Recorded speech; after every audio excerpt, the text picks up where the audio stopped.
예, 안녕하세요. 반갑습니다. 회복을 돕는 남자 바르실레입니다. 예, 오늘은 우리가 재발한 후에 우리 어떻게 해야 되는가에 대한 이야기를 나누도록 하겠습니다. 여러분, 우리가 재발한 후에 여러 가지 많은 감정들이 드는데요. 특히 이제 부정적인 감정들이 이제 많이 드는 것 같아요. 이제 그때 이제 재발한 후에 이 감정이 다 서로 섞여 있어서 사실 이게 분류하는 거는 이제 뭐 거의 불가능에 가깝다. 저는 그렇게 뭐 얘기하고 싶거든요. 근데 그래도 이제 좀 할 수 있는 선에서 이제 좀 떼어서 몇 가지만 좀 얘기를 해보겠습니다. 감정 후에, 재발 후에 어떤 감정들이 드는지 보면 먼저 죄책감이 많이 들어요. 자책감. 근데 그때 왜 그랬을까?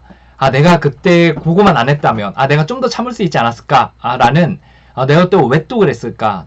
또 그 결과로 인해서 내가 어떻게 이럴 수가 있을까? 라는 그 자책감이 많이 듭니다.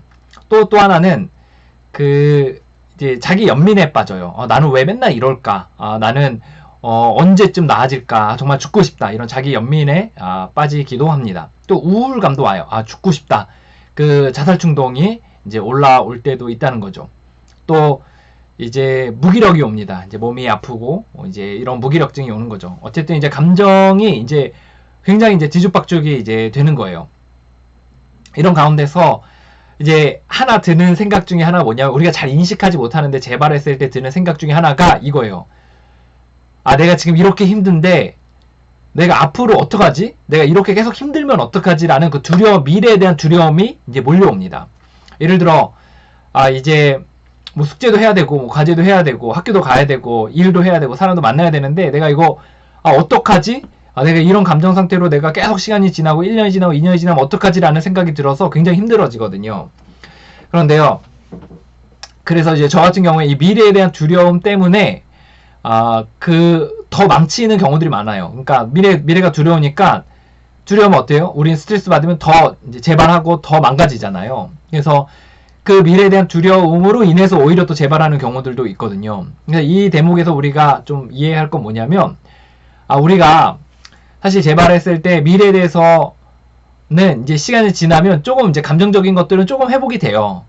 예전에 제가 이제 굉장히 많이 힘들었던 친구가 한 명 있는데, 그 친구가 굉장히 많이 힘들었었어요. 감정적으로 많이 힘들었는데, 그 친구가 이제 어느 정도 시간이 지나서 같이 이야기 나눠보니까 좀 어느 정도 회복이 돼 있더라고요. 그래서 우리가 물론 재발하고 넘어지고 이게 반복이 되긴 하지만, 이제 그럼에도 불구하고 그 가운데서 이제 재발하더라도 어느 정도 시간이 지나면 좀 회복이 된다는 거죠.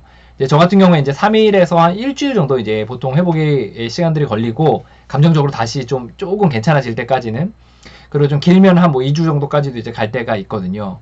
그래서 이 미래에 대한 두려움, 내가 지금 이 상태로 내가 계속 가면 어떡하나 하는 두려움 때문에 오히려 넘어지거나, 오히려 그것 때문에 더 힘들어하지 않았으면 좋겠다. 이 시간들은 지나가고, 시간이 좀 지나면 몸도 좀 돌아오고, 또 감정적으로도 좀 돌아오니까, 조금 요 시간들을 잘 지나갔으면 좋겠다라는 거예요.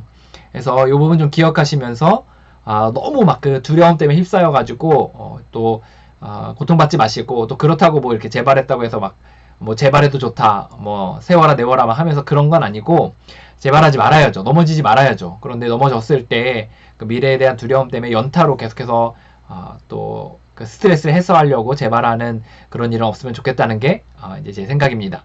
여러분 응원합니다. 포기하지 마시고 끝까지 걸어가시기 바랍니다. 화이팅입니다.